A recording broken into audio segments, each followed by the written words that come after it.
മീനച്ചാർ. മീനിപ്പോൾ കടയിൽ നിന്ന് വെട്ടിത്തരുന്നോണ്ട് നമുക്ക് വലിയ പാടില്ലല്ലോ. അതെ, മുള്ളില്ലാതെ കഷ്ണം മാത്രം ഇതുപോലെ ചെറുതായിട്ട് മുറിച്ചെടുക്കണം. ഇനി ഇത് നന്നായിട്ടൊന്ന് കഴുകിയെടുക്കണം. എന്നിട്ട് നന്നായിട്ട് വെള്ളം പോകാൻ വെച്ചിട്ട് വേണം മസാലയൊക്കെ പുരട്ടാനായിട്ട്. കണ്ടില്ലേ, ചിലതൊക്കെ ഇങ്ങനെ മുറിയാതെ കിടപ്പുണ്ട്. അപ്പോൾ എല്ലാം ഒന്ന് ഉരുവിച്ച് നല്ല വൃത്തിയായിട്ട് പൊടിയൊക്കെ ഉണ്ടെങ്കിൽ എല്ലാം കളഞ്ഞ് കഴുകി വെള്ളം പോകാൻ വെക്കണം. അപ്പം ഞാനിതൊന്ന് കഴുകി വൃത്തിയാക്കി എടുക്കട്ടെ. ഇത് കണ്ടില്ലേ, നല്ല ക്ലിയറായി.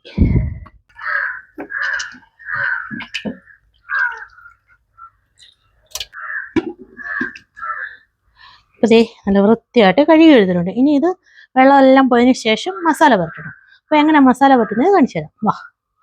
വെളുത്തുള്ളി പൊളിക്കുന്നു. മീനച്ചാറിടാനായിട്ട് വേണ്ടുന്ന ഇഞ്ചിയൊക്കെ ചുരണ്ടി വൃത്തിയാക്കുന്നു. എന്താണ് നിനക്ക് പറയാനുള്ളത്? നല്ല അഭിപ്രായമാണ്. എന്തിനെ പറ്റി? മീനച്ചാറിനെ പറ്റി. നമ്മുടെ ലിൻഡാസ് കിച്ചണിനെ പറ്റി എന്താ നിന്റെ അഭിപ്രായം? വളരെ വളരെ നല്ല അഭിപ്രായമാണ്. എൻ്റെ കൂട്ടുകാരെല്ലാം എന്ത് ചെയ്യണം? ലൈക്ക് ചെയ്യണം, ഷെയർ ചെയ്യണം, സബ്സ്ക്രൈബ് ചെയ്യണം, കമന്റ് ചെയ്യണം, ബെല്ലൈക്കൺ കുത്തിപ്പൊട്ടിക്കണം. ബെല്ലൈക്കൺ കുത്തിപ്പൊട്ടിക്കണോ? അവരുടെ ഫോൺ പൊട്ടിപ്പോകൂലേ? അത് അവരുടെ കയ്യിലാണ്. എത്രത്തോളം ശക്തിയായിട്ട് കുത്തണമെന്നുള്ളത് അല്ലേ? അപ്പം ശരി. മീനിൻ്റെ അകത്ത് മസാലയൊക്കെ പുരട്ടി വെക്കുന്നതിന് വേണ്ടിയിട്ട് ആദ്യം ഒരു ഇച്ചിരി ഇഞ്ചിയും വെളുത്തുള്ളിയും പേസ്റ്റ് ആക്കാം. അപ്പം ഞാൻ കുറച്ച് വെളുത്തുള്ളി ഇച്ചിരി ഇഞ്ചി എടുത്തിട്ടുണ്ട്. മീന് 2.5 കിലോ മീനാണുള്ളത്. അപ്പം ഞാനിപ്പോൾ ഇത്രയും എടുത്ത് പേസ്റ്റാക്കി മസാല പുരട്ടുന്നേ ഉള്ളൂ. ബാക്കി നമ്മൾ അച്ചാർ ഉണ്ടാക്കുമ്പം അതിൽ ഇഞ്ചിയും വെളുത്തുള്ളിയും ആവശ്യത്തിന് ചേർക്കുന്നുണ്ട്. ഒന്ന് ചെറുതായിട്ട് മുറിച്ച് ഇട്ടാൽ നമുക്ക് വേഗം തന്നെ അരച്ചെടുക്കാം. നന്നായിട്ട് അരഞ്ഞ് കിട്ടണം, എന്നാലേ അത് ആ മീനിലോട്ട് പിടിക്കുകയുള്ളൂ.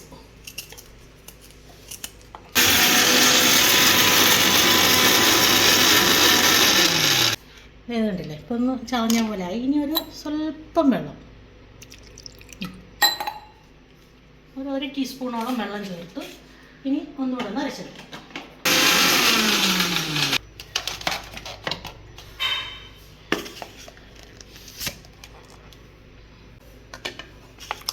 നേരിട്ടില്ലേ, നന്നായിട്ട് അരഞ്ഞിട്ടുണ്ട്. ഇതുപോലെ അരയണം. മീൻ കഴുകിയത് വെള്ളമൊക്കെ നന്നായിട്ട് പോയിട്ടുണ്ട്. ഇനി ഇതൊന്ന് മസാല വെക്കാൻ പോകാം. നമ്മൾ അരച്ച് വെച്ചിരുന്ന ഇഞ്ചിയും വെളുത്തുള്ളിയും പേസ്റ്റ്,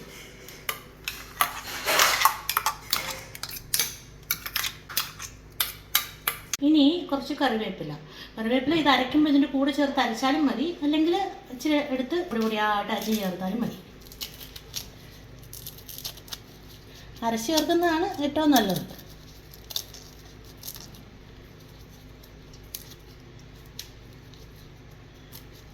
ഇനി നമുക്ക് പൊടികളൊക്കെ ചേർക്കാം. മുളക് പൊടി, ഞാനിപ്പം കാശ്മീരി മുളക് പൊടിയാണ് ഉപയോഗിക്കുന്നത്. മുളക് പൊടിയൊക്കെ നിങ്ങൾക്ക് ഓരോരുത്തർക്കും എത്രത്തോളം എരിവ് ഇഷ്ടമാണോ അതനുസരിച്ച് ചേർക്കാം. ഇത് 2.5 കിലോ മീനാണുള്ളത്. വീട്ടിൽ തന്നെ വറുത്ത് പൊടിച്ച മുളക് പൊടിയാണ്. ഞാനതുകൊണ്ട് മുളക് പൊടിയുടെ ഒരു കൃത്യമായ കണക്ക് പറയുന്നില്ല കേട്ടോ. നിങ്ങളൊക്കെ സാധാരണ ഉപയോഗിക്കുന്ന മുളകിൻ്റെ എരിവ് എത്രത്തോളം ഉണ്ടോ അതനുസരിച്ച് ചേർക്കുക.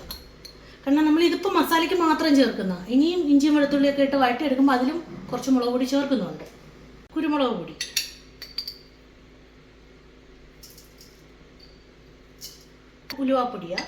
ഉലുവാപ്പൊടി ഞാനിപ്പോൾ ഒരു 2 സ്പൂൺ ചേർക്കുന്നുണ്ട്.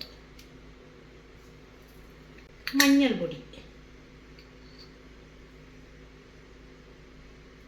1.5 സ്പൂൺ ചേർത്തു. ഇനി ഉപ്പ്, ഇതിപ്പോൾ ഞാൻ ഹിമാലയൻ സോൾട്ടായത്, ആപ്പിൾ സിഡർ വിനെഗർ, ഇത് തന്നെ വേണമെന്നില്ല, നമ്മുടെ സാധാരണ വിനെഗർ മതി. കുറച്ച് വിനെഗർ ചേർത്ത് ഇളക്കണം. നമ്മൾ അച്ചാറിട്ടിട്ട് ലാസ്റ്റിൽ വിനെഗർ ചേർക്കുന്നുണ്ട്.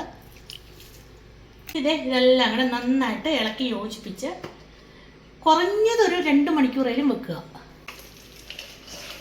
നീ കണ്ടില്ലേ,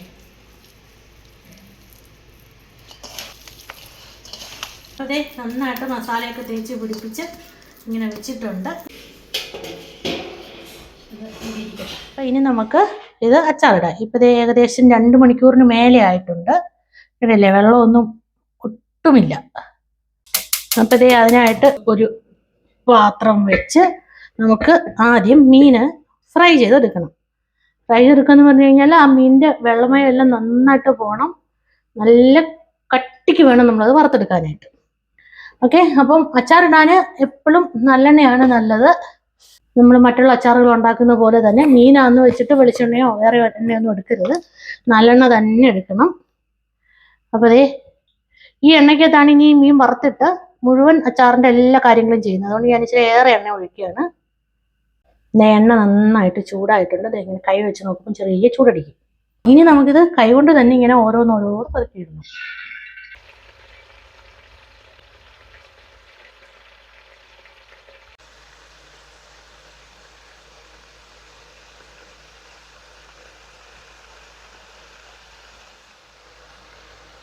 ഇട്ടാൽ ഉടനെ ഇളക്കരുത്. ഇതിൻ്റെ വെള്ളമെല്ലാം നന്നായിട്ട് വറ്റി മൂത്ത് വരണം.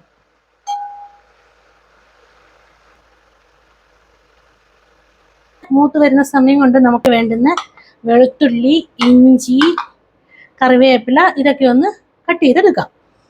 ഞാൻ വെളുത്തുള്ളി നീളത്തിൽ അങ്ങ് ഇടുവാണ്. ഉണ്ടാവും ഇതുപോലെ. ഇത് നിങ്ങൾക്ക് പൊടിയായിട്ട് വേണമെങ്കിൽ അരിഞ്ഞെടുക്കാം. ഞാനിപ്പോൾ ഈ ഒരു രൂപത്തിൽ എഴുതുന്നത്. ഇത് നമ്മൾ മീൻ വറക്കുന്ന പോലെ തന്നെ നന്നായിട്ടങ്ങ് മൂപ്പിച്ചെടുക്കുകയാണ് ചെയ്യുന്നത്. മീൻ വറുത്ത ആ എണ്ണയ്ക്കകത്തിട്ട് അതിൻ്റെ ഇടയ്ക്ക് മീനും നോക്കിക്കോണം. ഒരു സൈഡൊന്ന് മൂത്ത് കഴിയുമ്പോൾ ഇട്ടാൽ ഉടനെ ഇളക്കരുത്. ആ മസാലയൊക്കെ അങ്ങ് പൊടിഞ്ഞ് മീനും പൊടിഞ്ഞു പോകും. ഒരു സൈഡൊന്ന് മൂത്തെന്ന് കഴിയുമ്പോൾ പിന്നെ ഞാൻ ഫുൾ ഫ്ലെയിമിലാണ് വെച്ചേക്കുന്നത്. മൂത്തെന്ന് കഴിയുമ്പോൾ പിന്നെ പെരിയെ ഒന്ന് ഇളക്കി മറിച്ചിട്ട് കൊടുക്കണം. പൊടിഞ്ഞു പോകാതെ പ്രത്യേകം ശ്രദ്ധിക്കണം കേട്ടോ.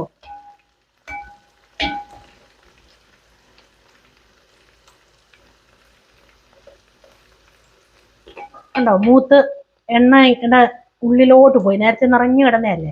കുറച്ച് കംപ്ലീറ്റ്ലി മൂത്തിട്ടില്ല. എൻ്റെ വെള്ളമൊക്കെ ഇച്ചിരി കുറഞ്ഞു വരാൻ തുടങ്ങി. ഈ സമയത്ത് ഇനി ഇത്രയും നേരം ഇത് ഫുൾ ഫ്ലെയിമിലാണ് വെച്ചിരുന്നത്. ഇനി തീ ഒന്ന് കുറച്ച് വെക്കാം. ഇത് നന്നായിട്ട് വേഗവും വേണം. ഇതിൻ്റെ വെള്ളം എല്ലാം വറ്റി നല്ല കട്ടിക്കാവുകയും വേണം. വെളുത്തുള്ളി എല്ലാം അരിഞ്ഞെടുത്തു. ഇഞ്ചിയൊക്കെ നീളത്തിലാണ് കട്ട് ചെയ്തെടുക്കുന്നത് ഞാൻ. ഇത് കണ്ടോ ഇതുപോലെ വളരെ കനം കുറച്ച് ഇങ്ങനെ നീളത്തിൽ അരിഞ്ഞെടുത്തിട്ട് നമുക്കിത് പപ്പടമൊക്കെ മൂപ്പിച്ചെടുക്കുന്ന പോലെ നല്ല ഇങ്ങനെ ഒടിച്ചാൽ ഒടിയുന്ന ആ ഒരു പരുവത്തിന് ഇത് മൂപ്പിച്ചെടുക്കും. ഇഞ്ചി ഒരുപാട് വേണ്ട, പക്ഷെ വെളുത്തുള്ളി എത്രത്തോളം ചേർക്കുന്നു അത്രത്തോളം നല്ലതാണ്. മീന് കണ്ടോ അതിൻ്റെ തിളയൊക്കെ നേരത്തെ ഉള്ളതിനെയും കാട്ടി ആ പതപത പോലെ വരുന്ന ഇച്ചിരി കുറഞ്ഞിട്ടുണ്ട്. ഇപ്പം ഇത് അത്യാവശ്യം നന്നായിട്ട് മൂത്തു. ഉണ്ടോ ചിപ്സ് പോലെയായി.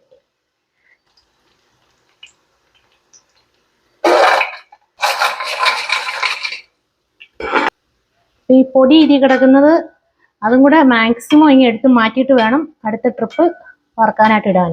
ഇല്ലെങ്കിൽ ഈ പൊടി ഇരി കിടന്നങ്ങ് കരിഞ്ഞു പോകും. പൊടിയും കൂടെ ഇങ്ങനെ കോരി നമുക്ക് ഈ മീനിൻ്റെ കൂടെ എടുത്ത് വെക്കാം. അച്ചാറിൻ്റെ അകത്ത് നമുക്ക് ചേർക്കാവുന്നേ ഉള്ളൂ. പക്ഷെ കരിഞ്ഞു പോയാൽ ടേസ്റ്റ് വ്യത്യാസമായി പോകും. ഇനി തീ വീണ്ടും ഫുൾ ഫ്ലെയിമിലേക്ക് മാറ്റിയിട്ട് വേണം അടുത്തത് ഇട്ട് കൊടുക്കാൻ.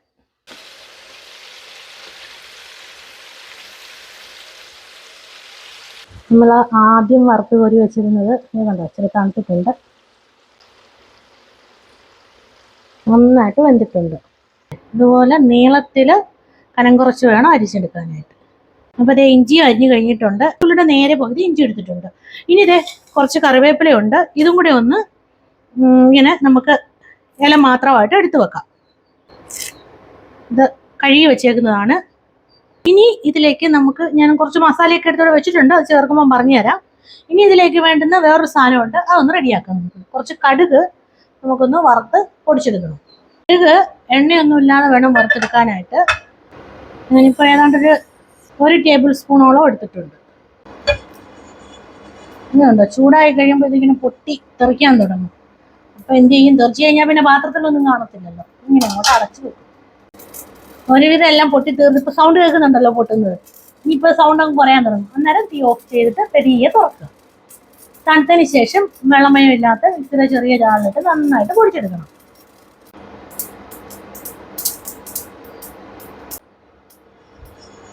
ഇനി ഇത് നന്നായിട്ട് തണുക്കട്ടെ. ഉണ്ടാ അവസാനത്തെ ട്രിപ്പും വറുത്ത് കഴിഞ്ഞു. ഇത് കണ്ടില്ലേ? ഇതിപ്പോൾ ഞാൻ 4 പ്രാവശ്യമായിട്ടാണ് ഇട്ടത്. ഏതാണ്ട് 2 മണിക്കൂറോളം എടുത്തു ഇത്രയും വറുത്ത് തീർക്കാനായിട്ട്.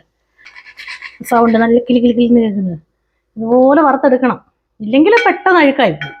ചിക്കനും മീനും ഒക്കെ അച്ചാറിടുമ്പോൾ ഇതുപോലെ വേണം ചെയ്യാനായിട്ട്. ചിക്കൻ അച്ചാറിടുന്നതിൻ്റെ വീഡിയോ ഞാൻ ഇതിനു മുന്നേ ഇട്ടിട്ടുണ്ട്, ചാനലിലുണ്ട്. കണ്ടിട്ടില്ലാത്തവരൊക്കെ വേണമെങ്കിൽ നിങ്ങൾക്ക് ചിക്കൻ്റെ അച്ചാർ ഇഷ്ടമാണ് ട്രൈ ചെയ്ത് നോക്കണമെന്നുണ്ടെങ്കിൽ അതൊന്ന് കണ്ടു നോക്കും കേട്ടോ. ചിക്കൻ വെച്ച് അച്ചാറ്, മെഴുക്ക് പുരട്ടി, ചമ്മന്തി, അങ്ങനെ ചിക്കൻ്റെ കുറേയേറെ സാധനങ്ങൾ ഇട്ടിട്ടുണ്ട്. ഇനി നമ്മൾ എടുത്ത് വെച്ചിരുന്ന കറിവേപ്പില നന്നായിട്ടൊന്ന് മൂപ്പിച്ചെടുക്കണം. അപ്പോൾ എണ്ണ നന്നായിട്ട് ചൂടായി കിടക്കുക. അതിലേക്ക് ഇടാം. കഴുകി വെച്ചേക്കുന്ന കറിവേപ്പില വെള്ളമയം ഇല്ലാതെ എടുത്തിടാവുള്ളൂ. വെള്ളം ഉണ്ടെങ്കിൽ അറിയാമല്ലോ, പൊട്ടിത്തെറിക്കും. ഫുൾ ഫ്ലെയിമിൽ വെച്ച് തന്നെ നല്ല കരിമുരാന്ന് വറുത്തെടുക്കണം. നമ്മൾ കൈ കൊണ്ട് തൊടുമ്പോൾ പൊടിഞ്ഞു പോകണം. എന്താ കിൽ കിൽ കിൽ സൗണ്ട് കേൾക്കുന്നു. അപ്പോൾ ഇനി ഇത് കോരിയെടുക്കണം.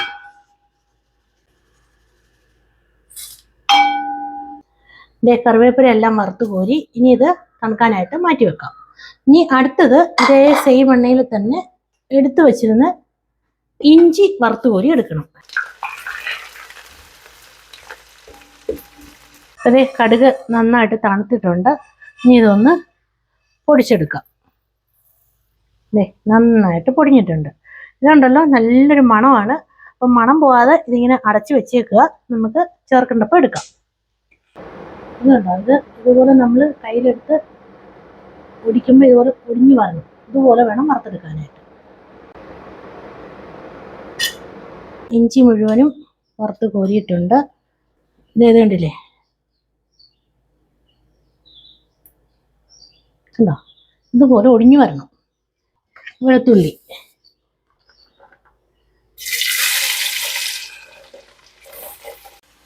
അതെ വെളുത്തുള്ളിയും മൂത്തിട്ടുണ്ട്. ഇതും കോരിയെടുത്ത് നമ്മുടെ ഇഞ്ചിയുടെ കൂടെ തന്നെ വെക്കാം. വെളുത്തുള്ളി ഇഞ്ചിയുടെ പോലെ അങ്ങ് ഒത്തിരി ക്രിസ്പി ആയിട്ട് വരുമൊന്നും വേണ്ട. എന്നാലും വെള്ളമയം എല്ലാം പോകണം, നന്നായിട്ട് മൂത്ത് കിട്ടണം. അതേ വെളുത്തുള്ളി എല്ലാം മൂപ്പിച്ചെടുത്തു. ഇതുകൊണ്ട് ആദ്യം മൂപ്പിച്ച് വെച്ചത് തണുത്തപ്പോഴത്തേക്കും നമുക്കിതുപോലെ ഒടിച്ചെടുക്കാൻ പറ്റും. എന്നാലും ഇഞ്ചിയുടെ അത്രയും അങ്ങൊരു ക്രിസ്പി ആയിട്ട് വരത്തില്ല. ഇത് ഈ നമ്മൾ വെജിറ്റേറിയൻ അച്ചാറുകളൊക്കെ, അതായത് ഇപ്പോൾ ഈ മാങ്ങ, നാരങ്ങ ഇങ്ങനെയുള്ള സാധനങ്ങളൊക്കെ അച്ചാറിടുമ്പോൾ ഇഞ്ചിയും വെളുത്തുള്ളിയൊക്കെ ജസ്റ്റ് ഒന്ന് വഴറ്റിയെടുത്താൽ മതി. നമുക്ക് നമ്മൾ വിനാഗിരിയിലിട്ട് വെക്കുമ്പോഴത്തേക്കും ഇരുന്നോളും. അതുപോലെയല്ല നോൺ വെജ് അച്ചാറിടുമ്പോൾ. നോൺ വെജ് ഐറ്റംസ് അച്ചാറിടുമ്പോൾ എല്ലാ സാധനങ്ങളും അതിൽ ചേർക്കുന്ന എല്ലാം എത്രത്തോളം വെള്ളമയം വറ്റിച്ച് നമ്മൾ മൂപ്പിച്ചെടുത്ത് ചേർത്ത് വെക്കുന്നോ, വിനാഗിരി അതിലും ചേർക്കും, എന്നാലും അങ്ങനെ വെള്ളമയം വറ്റിച്ച് ഇതുപോലെ ഒന്ന് ഇതിങ്ങനെ മൂപ്പിച്ചെടുക്കുമ്പോൾ തന്നെ ഒരു പ്രത്യേക മണമാണല്ലോ. അപ്പം നോൺ വെജിൻ്റെ കൂടെ ഇങ്ങനെ ചേർത്ത് വെച്ചാൽ അതിന് ടേസ്റ്റും കൂടും, കുറേ നാൾ കേടുകൂടാതിരിക്കുകയും ചെയ്യും. കറിവേപ്പില വറുത്ത് വെച്ചിട്ടുണ്ടായിരുന്നു. അത് കണ്ടോ, ഇങ്ങനെ കൈ കൊണ്ടൊന്ന് പൊടിച്ച് ചേർക്കണം. ഒന്ന് പൊടിച്ച് വെക്കണം. എന്നിട്ട് വേണം അതിലേക്ക് ചേർക്കാനായിട്ട്.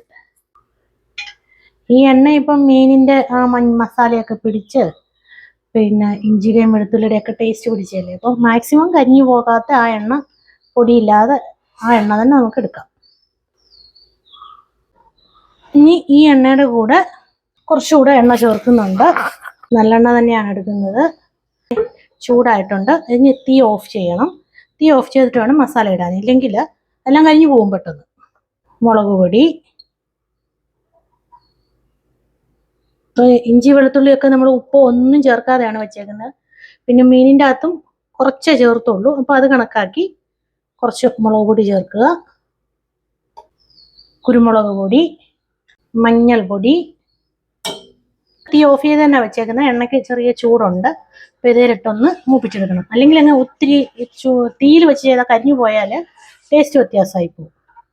ഇനി ഇതിലേക്ക് നമ്മൾ വറുത്ത് വെച്ചേക്കുന്ന ഇഞ്ചിയും വെളുത്തുള്ളി ഇതേ ഇട്ട് ഒന്ന് ഇളക്കിയിട്ട് കുറച്ച് ഉപ്പ് ചേർത്തു.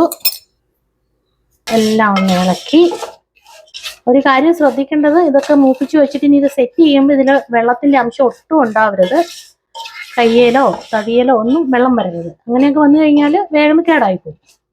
ഇതിലേക്ക് ഇതേ വറുത്ത് പൊടിച്ചു വെച്ചിരുന്ന കറിവേപ്പില, വറുത്ത് പൊടിച്ചെടുത്ത കടുക്, ഒപ്പം വറുത്ത് പൊടിച്ചു വെച്ചേക്കുന്ന ഉലുവ. ഇത് കടുക് വറുക്കുമ്പം അതിൻ്റെ കൂടെ വേണമെങ്കിൽ ഉലുവ ചേർത്ത് വറുത്തിട്ട് രണ്ടും കൂടെ ഒരുമിച്ച് പൊടിച്ചാലും മതി കേട്ടോ. ഇനി നമ്മൾ വറുത്ത് വെച്ചേക്കുന്ന മീൻ,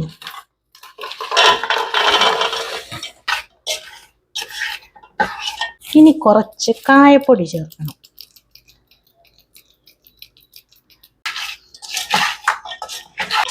ഇനി കുറച്ച് വിനാഗിരിയും കൂടെ ഒഴിക്കണം. ഇതുവരെ തീ ഓഫ് ചെയ്ത് വെച്ചേക്കുമായിരുന്നു. ഇനി സിമ്മിൽ വെച്ച് വിനാഗിരി ഒഴിച്ചതിന് ശേഷം എല്ലാം കൂടെ ഒന്ന് മിക്സ് ചെയ്ത് ഒന്ന് ചൂടാക്കി എടുക്കണം. അപ്പോൾ എല്ലാം ഒന്ന് ഇളക്കി യോജിപ്പിച്ചു, ഒന്ന് ചൂടായിട്ടുണ്ട്. ഇനി നമുക്ക് തീ ഓഫ് ചെയ്ത് വെക്കാം. നോക്കിയേ, ഇനി അത് തണുക്കാനായിട്ട് മാറ്റി വെച്ചിട്ട് തണുത്ത് ഇതിൻ്റെ വിനാഗിരിയൊക്കെ മീനിലോട്ട് ഒന്നുകൂടെ ഒന്ന് പിടിച്ച് കഴിയുമ്പോഴാണ് നല്ല ടേസ്റ്റ്. ഒരു ദിവസം കഴിയുമ്പോഴേക്കും അത് വിനാഗിരിയൊക്കെ പിടിക്കാൻ തുടങ്ങും. എന്നാലും ഇത് കുറച്ച് ദിവസം ഇരുന്നിട്ട് ഉപയോഗിച്ച് തുടങ്ങുന്നതാണ് ഏറ്റവും നല്ലത്. ഇപ്പോൾ നമുക്ക് ഒരെണ്ണം എടുത്തൊന്ന് ടേസ്റ്റ് നോക്കാം.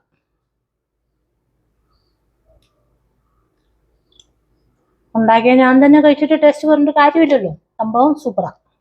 തണുക്കാനായിട്ട് അടച്ചു വെക്കുകയാണേ.